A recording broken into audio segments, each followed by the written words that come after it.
Good evening. Welcome to another episode of Live Dive. I hope you're having a great week so far. Before we dive into our scripture and lesson for tonight, just got a couple of quick announcements, things that I've been talking about throughout the week. Remember that the Bridge does have a mission trip just for you guys. We will be going to St. Croix. I'll get that out eventually.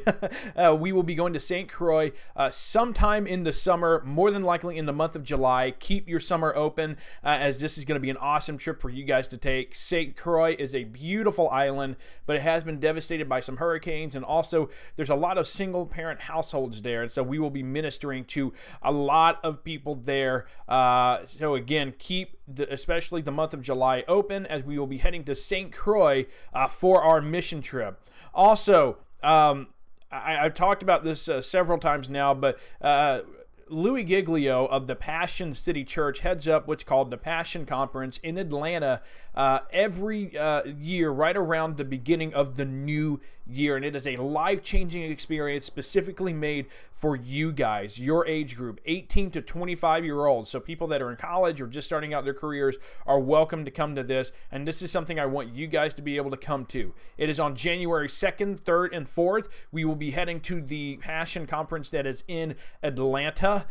So we will be having some fundraisers and some other ways to raise money as we go along. Registration just opened up yesterday, so we will need to get going on gathering up names of those who want to go or who are interested, and we will set a deadline soon, but we need to register as soon as we can, because the longer we wait, the less tickets there are and the more expensive it gets. So this is something, though, I want you to go to, the Passion Conference.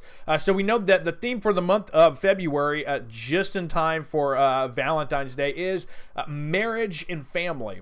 Marriage and family. So every Thursday for our live dives, we're going to be discussing issues of marriage and family. And today, we'll be simply addressing when families are not perfect.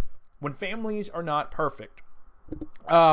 So one interesting thing I think about our culture, our American culture, is how the American family has been portrayed on television, specifically in comedic shows, comedies or sitcoms, and how the families have been portrayed and how it's been evolved over the years. What first started out as good, wholesome families like the Cleavers and Leave It to Beaver, or good families like the Huxtables from The Cosby Show, has now turned into the Bundys from Married with Children, or even The Simpsons or Family Guy, shows that portray fathers as being very stupid, and also families that are incredibly dysfunctional, and we seem to need to be okay with it, to laugh at it, and so on and so forth. And whether TV families should be portrayed that way, it is true that over the years, especially the last 30 years, the American family has evolved. We see more single parent households, more divorced homes, and we may even see a little more dysfunction than normal in some of our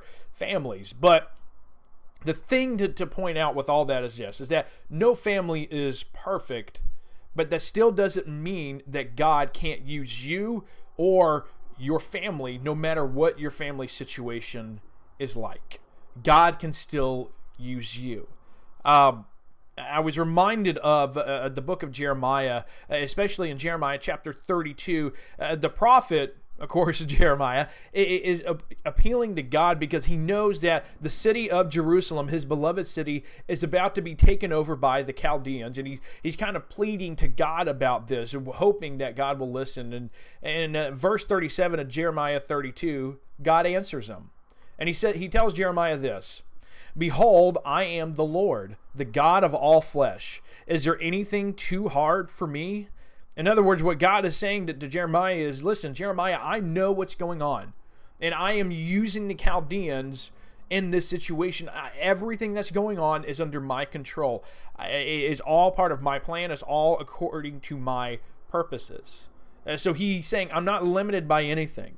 I know who's in charge on earth, but ultimately I'm in charge. I am in control of everything. I am not limited by what's going on. And we actually see that further in Proverbs chapter 21, verse 1, one of my favorite verses when it comes to, especially when we're worried about our leadership situation in our country. It says this in Proverbs 21:1, "The king's heart is in the hand of the Lord as the rivers of water. He turneth it whithersoever he will. In other words, no matter who is in control, no matter what is going on, God is still in control of everything. And so that goes back to your family situation. No matter what it is, whether you do live in a two-parent household, or maybe your family has been broken by divorce, or maybe there's some dysfunction, whatever it is, God can still use you, and God can still use your family to do great things, to do things for His good. And so on Sunday, we're going to be talking more about that and going over different family situations that are portrayed in the Bible and how that can apply to us today. Just remember, no matter what home situation you have, God can still use you and He still loves you. Anyway, be sure to come on out to Sunday school as we continue to talk about when families are not perfect. It is on Sunday at 10 a.m. upstairs in the gym mezzanine at the Tampa Free Will campus. Remember, as always, we got free donuts and orange juice just for you. But until Sunday, I hope you have a great weekend. Have a good night. God bless.